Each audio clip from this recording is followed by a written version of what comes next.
Hi, my name is Wagungazi of Gazian Kitchen and Events located in Okwanam, Delta State. So today I'm going to be teaching you how to make yummy, delicious chinchin. Not the one that very much melts in the mouth as it were, but as well not something too strong or hard. So here I have already measured out my 250 grams of flour, and then I'm not so much of a sugar person, so you can modify the sugar to however you want it to be. So I have about 60 grams of sugar here, to which I'm going to be adding my flavor and whatever. I use a little bit of vanilla. You can use your milk emulsion, fantasy, and whatever flavor it is you actually prefer. Then here also I have about 60 grams of butter. I have about 40 grams of milk, and then just one half actually teaspoon of nutmeg powder. So to my flour, I'm going to be adding my butter, and then I'll go ahead to mix. I'll also add my nutmeg. Meanwhile, to my sugar, I'll be adding my milk. So this is basically what makes it different. It's not the normal conventional kind of chinchin where you just mix everything into your bowl and give it a go. This is absolutely different and very, very delicious. Trust me. So I'll go ahead and give this a good mix. My hands are washed, palms are totally clean. So I'll go ahead and give this a good mix, rubbing my margarine or your butter, whatever it is you're going to be making use of, into my flour. For the purpose of this practical, I'm doing just a little bit of quantity so that we can see how it turns out. Good thing is, this consistency is so nice. Like, you literally don't even need extra flour for sprinkling your work surface, so you can actually either bake or fry.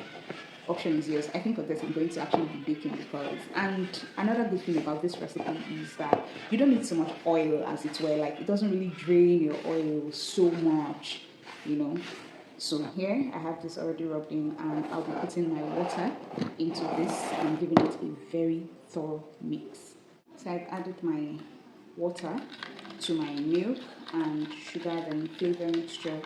To that, you're going to add just about 40 grams or thereabout, but safer to add a bit so that you can control the consistency of your dough. Okay, so I'm just going to be adding this and mixing it up gently, because though I have earlier mentioned that you don't necessarily need extra dry flour to sprinkle your work surface, doesn't mean you go into your water all at once and expect to have the same texture or the same consistency.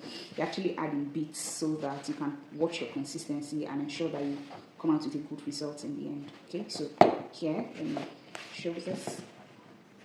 See, I still have some left.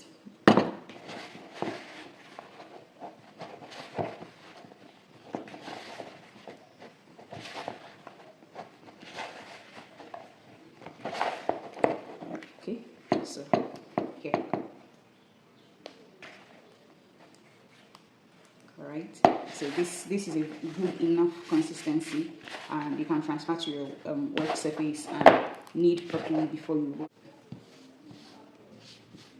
See how easily I'm working my dough? Like, I'm not sprinkling flour or rubbing in extra oil or anything. So this consistency is just perfect. Like, you can literally roll out, however you want, and then cut into your desired shapes, then bake or fry. Whatever you choose, it's totally up to you. But see how perfect our dough is. Alright, and remember, this is just 250 grams of flour, so you can multiply the recipe, you can divide, you just want to give it a test, so you can divide and do in little quantities to just try it out. Yeah, so I have my rolling pin. I prefer to roll it out really thinly, so I'm still going to divide this in twos.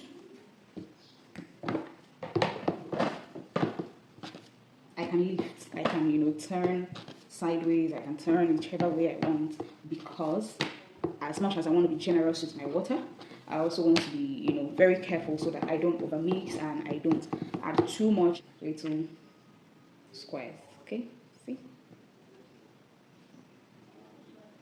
No extra flour, as earlier mentioned. So here I have the ones I'll be baking, then I also separated some which I'll be frying.